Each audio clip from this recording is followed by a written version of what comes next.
Hello YouTube, Hiker Daniel here. Today I want to talk to you about a fun piece of history that's actually quite well known and that's resurfaced earlier this year. The Golden Wii of the Queen of England, or at least the one that was meant for the Queen of England. A lot of you might already be familiar with this story because it gained traction again in early 2019, so earlier this year.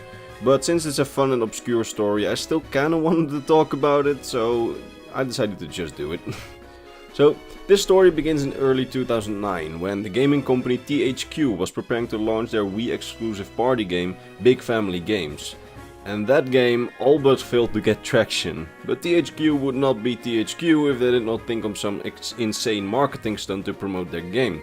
They were thinking, this is a game for the whole family, and who is the most well-known family in the world? The British royal family. So how about as a marketing stunt we sent the Queen a Wii, including their newest game, Big Family Games, so that the Queen could have fun with all of the royal family. If you think this is a weird publicity stunt, you don't know who THQ used to be. According to Polygon, they have employed the weirdest publicity stunts in the past, like giant purple dildos, porn stars in a car wash, and for their game Homefront have a squadron of North Korean soldiers march through E3 in LA.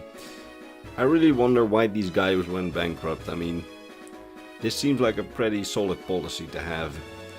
Anyway, when the company was preparing to send a Wii to Queen Elizabeth II, they decided that a normal Wii would not be good enough for the Queen. She would never play it since it's entertainment for the peasants. So what if they made a custom Wii, plated in actual gold? That seemed fitting for the royals, and they decided to actually do it, and they decided to make one of the most expensive gaming consoles of all time and then send it to the English royal family as a gift. And that this all as a marketing stunt for what's arguably just a very mediocre party game at best.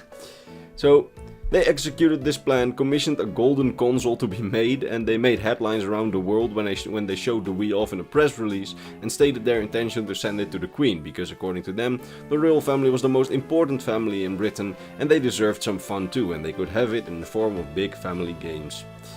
So they sent it to Buckingham Palace and, well, guess what happened?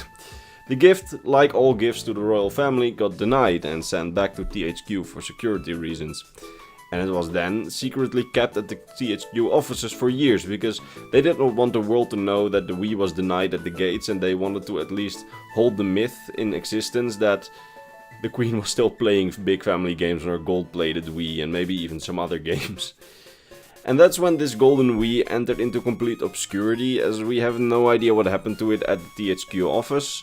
We simply don't know what happened to the Wii after this point. That is, until early January of this year, when a YouTube channel by the name of People Make Games decided to open the investigation. They contacted all THQ employees and even the person responsible for the now 10-year-old press release to ask what happened. People Make Games found out that all the way until THQ went bankrupt in 2012, the Wii was kept at the THQ office, and when they went bankrupt, nobody quite seems to know what had happened to this Wii. All of THQ's assets were sold and the Wii basically vanished into obscurity, presumably just taken home by a former employee, and all details vanish at this point. That is, until a few years later, when through contacts he had among previous THQ staff, the high-end console collector Den2KO, who goes by the name Donny, who has a profile on the website consolevariations.com, which I highly recommend you to check out, managed to track it down and buy it, and uploaded images to the site consolevariations.com proving that he had the Wii, which are the images that you see here. They are all Donny's property and they belong on the site consolevariations.com. People Make Games tracked the guy down and went to his house here in the Netherlands to interview him about it, and it turns out that he has all the parts of the Wii except for the old nunchuck, which is still somewhere in the world, vanished in obscurity. I mean, think about it, somewhere in the wild there's a solid gold nunchuck.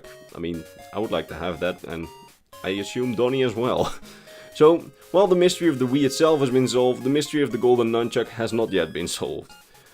So that's basically the story of the Golden Wii. It's quite a well-known story by this point, but one that I found very interesting and I really wanted to talk about it. And I have to say that I have to credit those that deserve the credit, and I really recommend watching the investigation into what exactly happened to the Golden Wii by People Make Games. I will put a link into the description, as will I put a link into the description to the consoles variations.com site, because that's also a very interesting site to at least pay a visit to.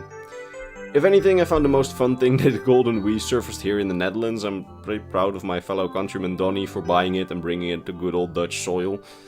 And that was basically the entire story, as far as we know it, of the Golden Wii of Queen Elizabeth II.